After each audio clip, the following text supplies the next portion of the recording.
नमस्कार. महाराष्ट्रातील सर्व जिल्ह्यातील ग्रामपंचायत पासून जिल्हा परिषदेच्या व महानगरपालिका पर्यंतच्या शेताच्या बांधापासून उद्योगाच्या उलाढालीपर्यंतच्या प्रत्येक बातमीचा आढावा सर्व जिल्ह्यासह छत्रपती संभाजीनगर जिल्ह्यातील फक्त सूर्य वार्ता न्यूज चॅनेलवर. वळूया पुढील ताज्या बातमीकडे. श्री क्षेत्र धामणगाव गोमुखी दसऱ्याच्या मुहूर्तावर रात्री 9 ते 11 हनुमंतरायाच्या मंदिरासमोर हवनाचा कार्यक्रम. पुराणांमध्ये वर्णन आल्यानुसार धामणगाव गोमुखी या गावांमध्ये अनेक जागृत पुरातन देवस्थान आहेत. त्यापैकी हनुमंतरायांचा 1000 वर्ष पूर्वीचा जुनाट मंदिर आहे आणि या मंदिरासमोर विजयादशमीच्या पावन पर्वावरती होम हवनाचा कार्यक्रम होत असतो.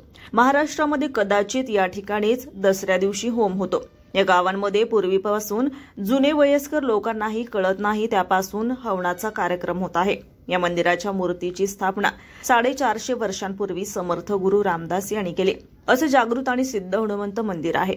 1980 जुन्या मराठीच्या पाठ्यक्रमामध्ये एक कविता होती. धामणगाव मुसाफिर आला लोक असूनही सांगते द्रोणागिरी हा घेऊन बसला. असे मारुती लक्ष्मणाला संजीवनी आणत असताना द्रोणागिरी पर्वत हातामध्ये घेऊन येत असताना या ठिकाणी हनुमंतरायांनी थोडा विश्राम केला अशी आख्यायिका आहे. म्हणून प्रभू रामचंद्रांचा आज रावण दहन करून विजय झाला. म्हणून हनुमंतरायांना प्रसन्न करण्यासाठी या धामणगावला होम हवनाचा कार्यक्रम आयोजित केला जातोय असे पूर्वापार आख्यायिका आहे. म्हणून या विजयादशमीच्या शुभ मुहूर्तावरती ब्राह्मण वृंदाच्या हाताने श्री महंत स्वामी भरत गिरीजी महाराज मठाधिपती धारेश्वर संस्थान समस्त ग्रामस्थ मंडळी धामणगाव भाविक भक्तांच्या उपस्थितीमध्ये हा होम हवनाचा हनुमंतराया आराधनाचा उपासनेचा भक्तिभावाचा सोहळा आनंदाने पार पडला.